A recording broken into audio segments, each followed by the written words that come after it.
Hola a todos, bienvenidos a esta nueva edición de Pacman Talks, el ciclo de charlas de nuestro estudio, el estudio Pérez Alati, Grondona, Benítez y Artsen, sobre las materias de práctica de nuestra profesión.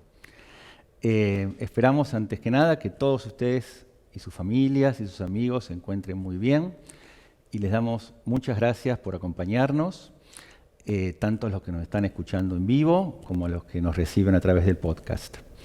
En esta ocasión estamos acá presentes y me acompañan Facundo Fernández Santos y Matías Corte, dos consejeros del estudio e integrantes del Departamento de Derecho Tributario de Pacman, y quien les habla, Guillermo Quiñoa, socio del estudio y a cargo del Departamento de Derecho Inmobiliario.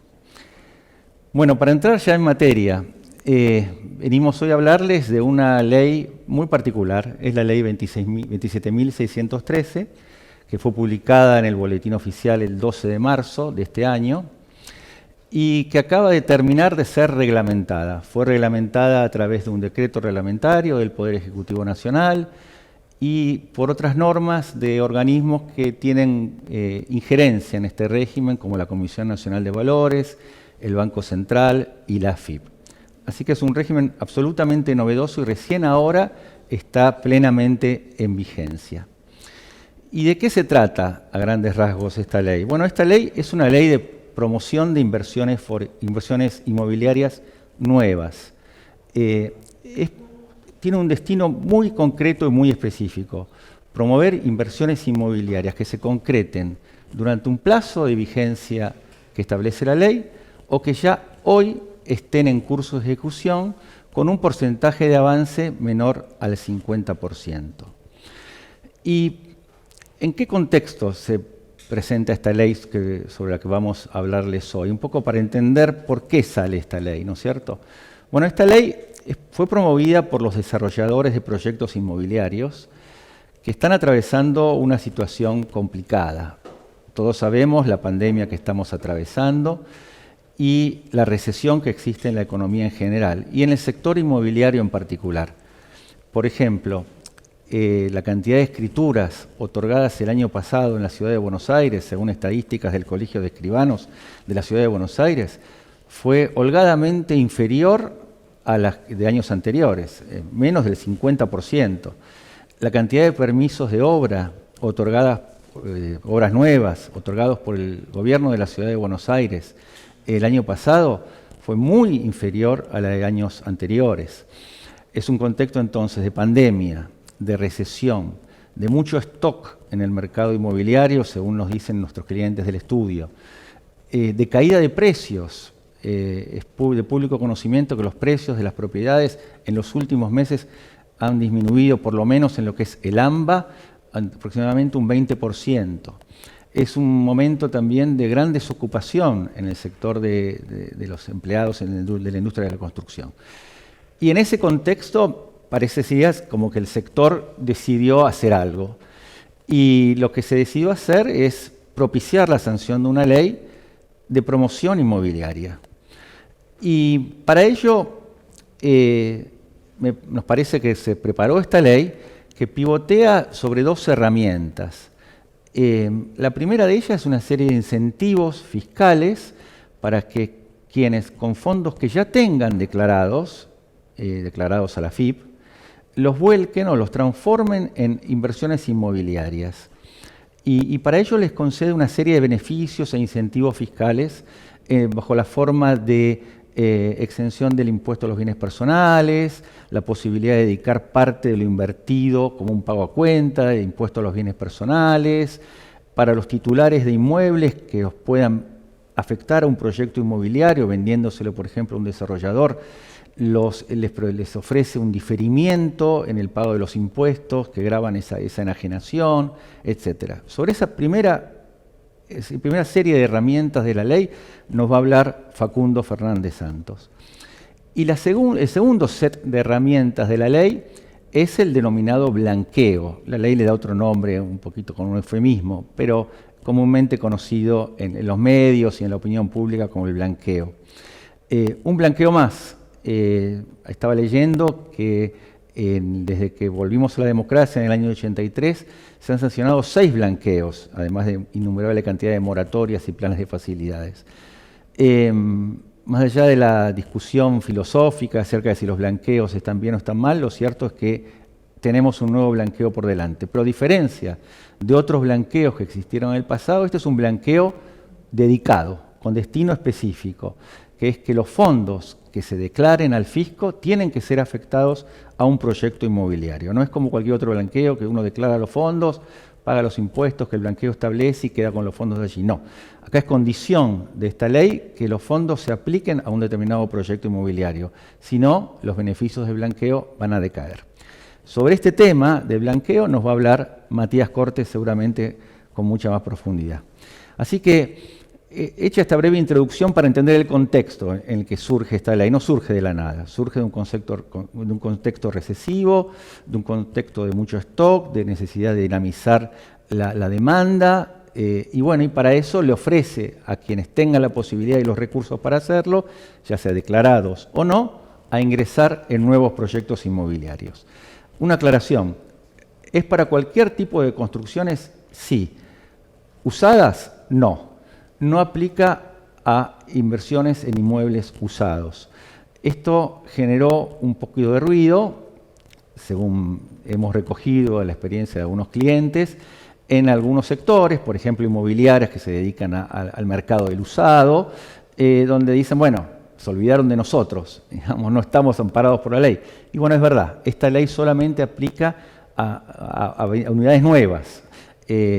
Obviamente el destino de la ley, el propósito de la ley es motorizar la construcción, no que la gente realice unidades que ya están construidas y terminadas. Así que bueno, este es el contexto y estas son las dos herramientas, beneficios e incentivos fiscales y blanqueo. Veremos si el mercado las convalida. Pero bueno, ya para entrar bien en materia, está acá Facundo, que nos va a hablar de la primera parte que yo mencionaba de la ley, que es los incentivos y los beneficios fiscales que la ley otorga. Hola, Facundo. Bueno, muchas gracias, Guillermo. Gracias a todos los asistentes.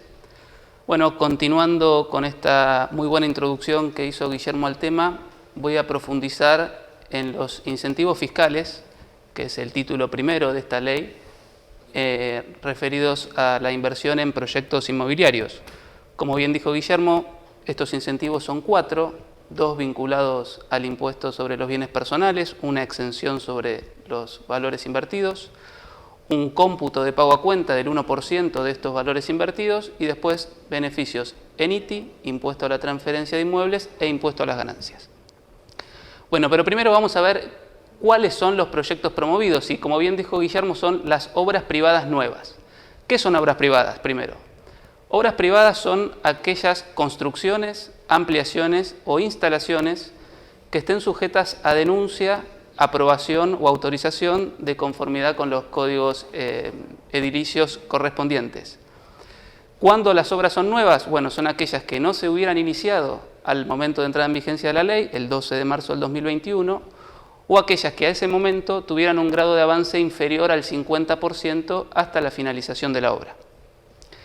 Esto debe acreditarse a través de un registro que recientemente implementó la AFIP, el REPI, Registro de Proyectos Inmobiliarios, en el cual el desarrollador tiene que volcar todos estos datos, inclusive la acreditación de que es una obra nueva, ya sea con las presentaciones en las autoridades edilicias o bien con un informe que debe preparar un profesional matriculado en el que describe el grado de avance de los trabajos, etcétera, el 12 de marzo del 2021, para acreditar este grado de avance inferior al 50% a la finalización de la obra.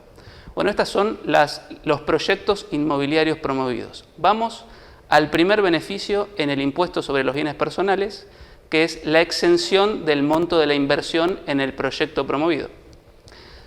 El legislador exime todas aquellas inversiones realizadas desde la entrada en vigencia de la ley hasta el 31 de diciembre del 2022 inclusive. Estas inversiones tienen que ser hechas con fondos en moneda nacional debidamente declarada o moneda extranjera también debidamente declarada en su momento, luego de haber realizado una conversión mediante una operación de títulos públicos. O sea, hay que entrar con pesos. Bueno, las formas de instrumentar esta inversión en los proyectos promovidos el reglamentador enumera 4, pero como estuvimos viendo, no es una enumeración taxativa. Ellas son suscripción de boleto de compraventa, es muy tradicional, celebración de escritura traslativa de dominio, aportes a fideicomisos, o bien suscripción en el mercado primario de fondos comunes de inversión o fideicomisos financieros que inviertan y desarrollen en proyectos inmobiliarios. Es decir, que puede haber otras formas. Exacto. Por ejemplo, ayer consultaba acerca de construcción en un terreno propio. Digamos, yo construyo, puedo afectar eventualmente los fondos que tenga y gozar de esta exención del impuesto. Bueno, pareciera que sí, porque es uno de los supuestos que catalogarían en este, entre otros, que el reglamentador prevé. La es una obra nueva, tengo un dictamen profesional, está sujeta a una autorización administrativa, parecería poder entrar. Sí, y además va en línea con el espíritu del proyecto, que es mover la construcción por todo lo que eso genera. Así que bueno, este es el beneficio de exención que se puede gozar hasta tanto finalice la obra, se adjudique la obra a favor del inversor o se transfiera la participación que se obtuvo mediante la inversión, por ejemplo, el certificado de participación en el fideicomiso financiero, con un límite de 2 periodos fiscales, ¿no? La exención se va a gozar sobre el monto de la inversión con un límite de 2 periodos fiscales o lo que ocurra primero de los acontecimientos que acabo de mencionar. Vamos al segundo beneficio impositivo, también vinculado al impuesto sobre los bienes personales. En este caso es la posibilidad como computar como pago a cuenta del impuesto el 1% de las inversiones realizadas.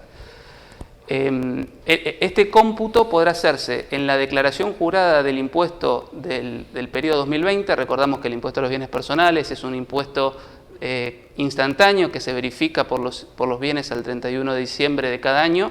Bueno, en caso de la declaración jurada del periodo fiscal 2020, que vence en junio, puede computarse, o bien, dependiendo el momento en que se realicen las inversiones, que recordamos tienen que ser hasta el 31 de diciembre del 2022, se podrá computar este porcentaje del 1% como pago a cuenta. Es decir, el 1% de lo que invierto me lo descuento de impuestos. Es pago a cuenta del impuesto sobre los bienes personales. Exacto. No te puede generar un saldo a favor en el propio impuesto. Es decir, no puedo generar un saldo eventualmente compensable. Lo que sí, si el cómputo me genera un remanente no utilizado, lo que puedo hacer es trasladarlo al ejercicio siguiente. Por ejemplo, el cómputo del 2020 al 21, al 21 o al 22, el del 21 al 22 y el del 22. Si me queda saldo, lo pierdo. Ese remanente no lo puedo seguir aprovechando. Estos son los 2 beneficios del régimen vinculados al impuesto sobre los bienes personales. Como dijo Guillermo en la introducción, el régimen también prevé beneficios en el ITI y en el impuesto a las ganancias. El beneficio es para los titulares de inmuebles que los transfieran a desarrolladores que los afecten a estos proyectos promovidos. ¿En qué consiste el beneficio? En el diferimiento del pago del impuesto resultante de esa transferencia. Supongamos una persona humana o sucesión indivisa titular de un inmueble que lo aporta a un desarrollador, tiene que pagar el impuesto al ITI si se trata de un inmueble que adquirió, que tiene en su patrimonio desde antes del 1 de enero del 2018. En ese caso, difiere del pago del ITI. Ahora vamos a ver hasta cuándo. Y en el caso del impuesto a las ganancias, ya sea una empresa, un sujeto de empresa titular de un inmueble, o una persona humana que lo hubiera adquirido luego del 1 de enero del 2018, también lo difiere hasta algunos de los hitos que vamos a mencionar y que son 4. El momento del cobro de la prestación por la transferencia, el momento de finalización de la obra, el momento de transferencia de la participación que se hubiera recibido como contraprestación. Supongamos, yo transfiero un inmueble, me lo pagan con, no sé, certificados de participación, acciones, lo que fuera, recién pago cuando transfiero eso que recibí como pago de precio. Y por último, y algo que es muy usual en el mercado, en el momento en que me adjudiquen la unidad funcional. Supongamos una empresa que tiene un terreno, lo aporta a un desarrollador y le paga por ese terreno con la adjudicación de unidades funcionales. Bueno, el pago del impuesto a las ganancias en ese caso se difiere hasta ese momento. Ahí es donde se nota la mano del sector privado en la redacción de la ley, porque esta es una situación muy común, sí. Desde siempre y más ahora, en que uno entrega un terreno a cambio de unidades futuras, ¿no? Exacto. Entonces este beneficio te da la posibilidad de diferir el impuesto que se aplique, ya sea el ITI o el impuesto a las ganancias, para ese momento. Exacto, exacto. Y esto es muy importante también lo que decía Guillermo con el segundo beneficio vinculado al impuesto a las ganancias, cuarto beneficio del régimen, que es que en esta transferencia del inmueble que genere potencialmente impuesto a las ganancias, la ley permite actualizar el costo de adquisición para quien transmite por el IPC. En materia impositiva, recién por las adquisiciones efectuadas a partir del 1 de enero del 2018 se permite la actualización de los costos en la determinación del impuesto. Esto a veces genera, por ejemplo, si yo tengo un inmueble, una empresa tiene un inmueble adquirido desde antes del 1 de enero del 2018, supongamos el 2010, valuado en pesos impositivamente y lo transfiere ahora en el 2021, en pesos va a tener un resultado abultado y tendría que pagar impuesto a las ganancias sobre una base no actualizada por esa depreciación. Ficticia, diría alguno. Exactamente, ficticia. Bueno, como incentivo la ley permite actualizar el costo por el índice del IPC o el que resulte aplicable al momento de que corresponde hacer la actualización, porque quizá en el 2002 no estaba vigente el IPC y era otro el índice de actualización. ¿Cuáles son los requisitos para que operen estos beneficios en ITI y en ganancias? Bueno, básicamente dos. Primero, que la transferencia se haga desde la fecha de entrada en vigencia de la ley hasta el 31 de diciembre del 2022. Segundo, que el desarrollador inicie la obra no más allá de 2 años a partir de la transferencia del inmueble a su favor. Así que bueno, estos son los 4 incentivos fiscales que el legislador previó para incentivar la construcción, para tratar de revertir la situación que Guillermo mencionó y describió en la introducción. Y bueno, también se complementó con un régimen de blanqueo, normalización, que va a ser el que ahora va a profundizar Matías. Claro, exacto. Como les decíamos al comienzo. El primer set de herramientas son estos incentivos fiscales que Facundo nos acaba de contar y de explicar. El segundo está dado por el llamado blanqueo, ¿no, Matías? Un blanqueo más en la Argentina. Un blanqueo más, gracias Guillermo. Bueno, este blanqueo se lo quiso denominar amigablemente una normalización, es un blanqueo, pero como anticipabas vos, Guillermo, es un blanqueo especial en el sentido de que los fondos que se blanquean a través de este régimen tendrán que tener un destino específico, que es alguno de los proyectos inmobiliarios que intenta ser promovidos, conforme lo explicaba recién Facu. Este destino de los fondos es una condición esencial para el blanqueo, en el sentido de que si se ingresara al régimen pero no se aplicaran los fondos con este destino, lo que se pierden son todos los beneficios asociados estrictamente con el blanqueo. Ahora bien, justamente en función de este destino es que la norma lo que hizo fue limitar cuáles son los bienes que pueden ser objeto de este blanqueo y lo limitó a todo lo que son a lo que es moneda nacional, moneda extranjera, moneda ubicada en el país y también divisa ubicada o radicada en el exterior. Es decir, es un blanqueo para dinero. Si uno tiene otros bienes, ya en la Argentina o el exterior, que no sean dinero, no son objeto de este blanqueo. No los puede blanquear por acá. Claro, no son objeto de blanqueo, o sea, no puede canalizar esos bienes a alguna de las inversiones. Sí, lo que podrá hacer ese sujeto es realizar esos bienes claro, por fuera del blanqueo y luego sí, obviamente, canalizar los fondos a alguno de los proyectos inmobiliarios que explicara Facundo. Bueno, ¿quiénes son los sujetos que pueden ingresar a este blanqueo? Bueno, hay un concepto amplio, los sujetos son personas físicas, asociaciones indivisas, sujetos empresa, que sean residentes argentinos a la fecha de entrada en vigencia de la norma. En lo que hace a los bienes, la exigencia es que sean, obviamente, bienes no declarados a esta misma fecha de entrada en vigencia de la ley, y también lo que hace el régimen es establecer una condición especial para todos aquellos bienes radicados en el exterior. Lo que se exige en esto es que sean bienes radicados en países que cumplan la normativa vigente o recomendaciones en materia de prevención de lavado de activos. Justamente también a los efectos de promover algún origen sospechoso de fondos, lo que se hace es establecer una exclusión especial para fondos radicados en el exterior, que tiene que ver con todos aquellos fondos radicados en países que el GAFI considere no cooperantes o de alto riesgo. Estos fondos quedarán directamente excluidos del régimen. Es decir, la legislación en materia de prevención del lavado de dinero, financiación del terrorismo, eso continúa siendo plenamente aplicable. Continúa siendo exactamente. Y además, una cosa que hay que tener muy en cuenta es que el blanqueo, al igual que los blanqueos anteriores, no obligan a declarar el origen de los fondos ni la fecha de adquisición de la tenencia de divisa.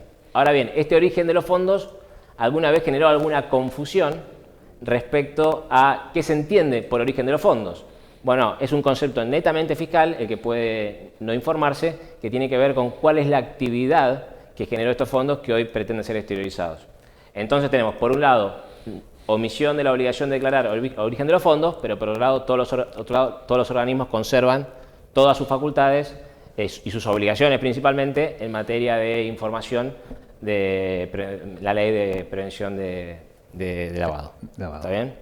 Bueno, eso es respecto un poco a cuáles son los bienes. Y ahora el otro tema muy importante es que, como todo blanqueo, obviamente este blanqueo también tiene un precio.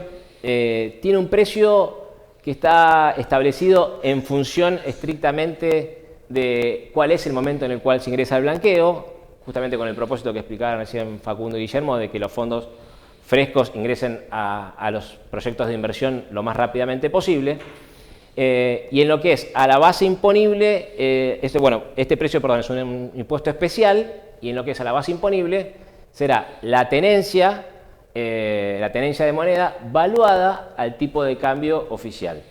Se toma el tipo de cambio del momento imponible, que es el momento en el cual los fondos tendrán que ser ingresados a una cuenta especial que tendrá que ser abierta al efecto y sobre la cual vamos a hablar un poco más adelante. Es decir, los fondos llegan a una cuenta bancaria en la Argentina.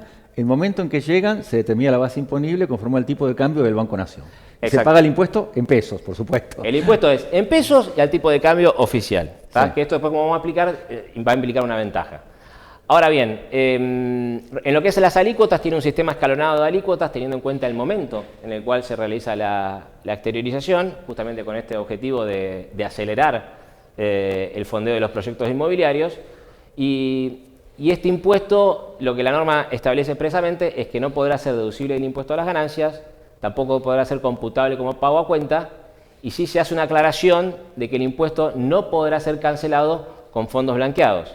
Es decir, la persona que ingrese en el blanqueo tendrá que tener fondos declarados previamente para poder afrontar el pago de este impuesto. ¿Y las alícuotas cuántos son, Matías? Las alícuotas es un sistema clonado, son el 5% entre el día 1 y el 60, el 10% entre el día 61 y el día 90 y del 20% entre el día 91 y el día 120. Así que los que quieran entrar tienen que entrar rápido para pagar rápido, menos. Exacto. Tu pregunta me da aclarar una cosa. El plazo de vigencia del blanqueo es de 120 días y empezó a correr al momento de entrada en vigencia de la ley. El 12 de marzo. El 12 de marzo, por lo tanto, teniendo en cuenta que del día 1 a 60 es cuando se tendría que poder ingresar para aprovechar la alícuota más reducida, vemos que ya los plazos están corriendo y bueno, y el mercado un poco reaccionó a que en realidad el beneficio parecía que se licuaba con la pérdida de tiempo, que la FIP tardó un poco y la CNB en sacar las normas, pero bueno, habrá que ver qué pasa con los plazos. Claro. Bueno, entonces, ¿cómo se realiza este blanqueo? Bueno, este blanqueo se realiza a través del depósito de los fondos en una cuenta especial, que deberá ser abierta en algunas de las entidades habilitadas al efecto, y luego la norma permite, teniendo en cuenta que el destino final de los fondos van a ser necesariamente algunos de los proyectos inmobiliarios promovidos, transitoriamente la norma ahí abre un abanico de opciones, teniendo en cuenta que, bueno, que la decisión de en qué proyecto invertir podría demorarse. Las opciones son las siguientes. La primera opción es conservarlos en la cuenta, entonces ingreso peso o dólar y los cuenta hasta que tenga el destino final del proyecto inmobiliario. También se pueden liquidar la divisa en el mercado único y libre de cambios. Y la otra opción, establece el decreto reglamentario y la ley, es que por una única vez se podrán adquirir títulos públicos nacionales, los cuales siempre deberán liquidarse en pesos y el resultado de la liquidación de esos títulos necesariamente deberá ir en su totalidad a los proyectos inmobiliarios. La RG que sacó la FIP en los últimos días está bastante orientada justamente a lo que es la trazabilidad de los fondos, ¿está bien? O sea, la FIP está intentando establecer un sistema de control para poder controlar que efectivamente los fondos liquidados vayan destinados a algunos de los proyectos inmobiliarios promovidos. Es decir, que si yo traigo divisas, dólares, los deposito en esta cuenta especial abierta y regulada por el Banco Central, los puedo mantener en esa moneda o los puedo convertir a pesos a través de este mecanismo de compra de títulos y venta por pesos, que si es local es lo que se llama el dólar bolsa o dólar MEP, que te arroja un tipo de cambio muy superior a aquel que vas a considerar para pagar el impuesto. Bueno, exactamente. Por eso se dice que si bien las alícuotas nominales previstas para el impuesto especial son del 5, del 10 y del 20, lo que se dice es que teniendo en cuenta esta opción que tiene el régimen de aprovechar el tipo de cambio implícito en las operaciones de dólar MEP o dólar bolsa, se dice bueno que en definitiva la alícuota efectiva sería una alícuota que se vería reducida por el impacto que tendría la liquidación de los fondos a través de este mecanismo. A grandes rasgos la del 5 se te transforma en el 3 y algo, digamos. Exactamente. Siempre, a ver, este beneficio adicional en realidad cuanto antes ingreses en el régimen, en definitiva, mejor. Claro. ¿Está bien? Una duda también, Guillermo, esto que se daba con el tema de este tipo de la operación esta de compraventa de títulos públicos, es que el decreto reglamentario, cuando establece esta opción, dice que será por una única vez. Como que esta operación de títulos la podés hacer por una única vez. Por una única vez, exactamente. Entonces, la duda, lo que el sector inmobiliario un poco reaccionó a esta disposición, es que teniendo en cuenta que hay muchos proyectos inmobiliarios que admiten la cancelación en pesos y en cuotas. Claro. Por ejemplo, una inversión en pozo, con un boleto que pagás en 2 años 24 cuotas. Exactamente. O un fideicomiso al costo que también tenés que ir haciendo aportes al fideicomiso periódicos, digamos. Exacto. O sea, entonces son proyectos que están pensados justamente para poder ir a través de cuotas haciendo la cancelación del precio. Sí. Entonces la duda es, si el decreto establece que la operación con títulos públicos la puedo hacer por una única vez, claro, y que teniendo en cuenta que si entro en moneda extranjera, conforme a las normas de la CNB, los títulos se liquidan en el plazo de 5 días, la duda es, ¿puedo ir utilizando la operatoria esta de compraventa de títulos públicos a medida que necesite fondeo para la actividad de inversión? ¿O lo tengo que hacer todo en una única vez y los fondos tengo que ver cómo hago para destinarlos si el régimen está previsto para un pago en cuotas? Claro, ¿qué hago con los fondos que los convertí a pesos? ¿Qué hago con los fondos? Esto más que no lo vemos como un defecto del régimen, sino que nos parece que es algo que necesita que todavía sea aclarado. ¿Está bien? El régimen todavía está, en este sentido, en las cosas más prácticas, está muy en marcha, o sea, se están haciendo los últimos ajustes. No creemos, teniendo en cuenta, es la realidad del sector inmobiliario, la posibilidad de pagar en cuotas y en pesos, no creemos que no se aclare esto en el sentido para que se pueda hacer uso de la opción. Claro. ¿Está bien? Bueno, y el otro tema, como todo blanqueo, es el tema de los beneficios. Bueno, en definitiva son beneficios específicamente asociados al blanqueo. Bueno, lo que establece el régimen es que no será aplicable sobre estos fondos la presunción de incremento patrimonial no justificado. Hay una exhibición de impuestos, tanto ganancias, bienes personales e IVA, de los impuestos que se hubieran dejado de pagar sobre estos fondos blanqueados. Obviamente, como todo blanqueo, se establece una relación cuantitativa entre los fondos blanqueados y el alcance de este beneficio. Y después lo que existe es una extinción de las acciones administrativas y judiciales, tanto penales, tributarias, aduaneras, cambiarias, bueno, se extingue todo. El decreto aclaró que la liberación de las acciones no solamente son las acciones no iniciadas, sino que además las acciones actualmente en trámites también quedarían extinguidas en la medida que el sujeto aproveche el blanqueo. Uno de los últimos puntos respecto a los beneficios, bueno, estos son los beneficios estrictamente asociados a los fondos blanqueados. Bueno, alguien dijo, ¿y qué pasa con el proyecto inmobiliario, es decir, los fondos blanqueados, si también se pueden aprovechar de los beneficios previstos para el proyecto inmobiliario que explicó Facundo? Bueno, el decreto, un poco en respuesta a esta duda, aclaró que no, que los beneficios de los proyectos inmobiliarios no serían aplicables a todos aquellos sujetos que ingresen a través de fondos blanqueados. Pero bueno, alguien alzó la voz en el sentido de que en realidad la ley, el único beneficio que excluye expresamente es la exención en bienes personales. Entonces alguien dijo, bueno, si no podría interpretarse como que la intención del legislador fue excluir a los fondos blanqueados única y exclusivamente de ese beneficio, y teniendo en cuenta además, recordamos que el blanqueo, el propósito por el cual uno ingresa al blanqueo es promover y fondear los proyectos de inversión. Este tema está abierto, el decreto dijo que no son aplicables, entendemos que podría ser eventualmente revisable. La realidad es que es un blanqueo interesante, para aprovecharlo rápido. Entendemos que está atado de la mano de lo que son los proyectos de inversión. Y bueno, entendemos que la FIP y la CNB se han apurado ahora a reglamentarlo, y la idea es que la gente pueda ingresar lo antes posible, aprovechando de la alícuota reducida que por el momento sigue vigente. Bueno, gracias, Mati. Sí, efectivamente, como creo que lo dijimos al comienzo, puede haber 1000 razones para no concretar un proyecto de inversión inmobiliaria hoy, la situación general, el contexto mundial, la pandemia, etcétera, pero también puede haber ver el medio vaso lleno, digamos, ¿no? Ver el medio vaso lleno significa, bueno, quizás es un momento para aprovechar, para entrar en el mercado inmobiliario con precios más deprimidos, conforme lo que vamos recogiendo de nuestros clientes, con proyectos interesantes que se están lanzando, algunos que se van a lanzar para aprovechar este blanqueo, otros que ya están en construcción pero tienen un grado de avance menor al 50%. Y como decíamos también, me parece que la ley y la reglamentación se ocupó de ir tocando los temas prácticos. Me parece que eso es lo bueno de este régimen, que fue tocando los temas, el tema de operaciones con títulos que decía Matías, la posibilidad de que haya muchas opciones, ya sea con la compra de inmuebles, inversión en fideicomisos, inversión en fondos comunes de inversión. Es decir, no es una norma abstracta, sino que es una norma que recoge la realidad del mercado en el cual trabajamos día a día acá en el estudio. Veremos cómo la recibe el mercado, digamos, si realmente esto tiene un impacto o no, y para lo cual nos parece, como vos anticipabas, Matías, también, que es fundamental que se prorroguen los plazos, porque tengo la sensación que recién ahora, últimamente, se está hablando más de esta ley, de los beneficios que otorga, tanto para los que tengan fondos ya declarados como para los que decidan declararlos.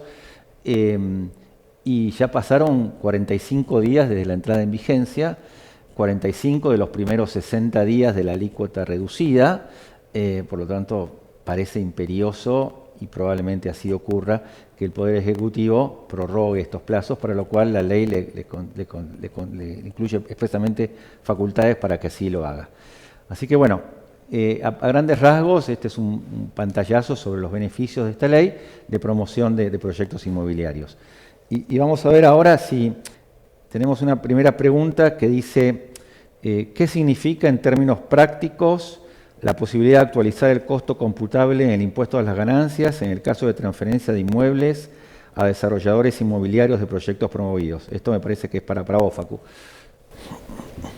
Bueno, es un poco lo que mencionábamos de facilitar la decisión del titular de un inmueble cuya transferencia esté grabada por ganancias, de que el impuesto a las ganancias que tenga que pagar determinado sobre una base que no reconozca la actualización del costo impida o frene la decisión de aportarlo al proyecto promovido.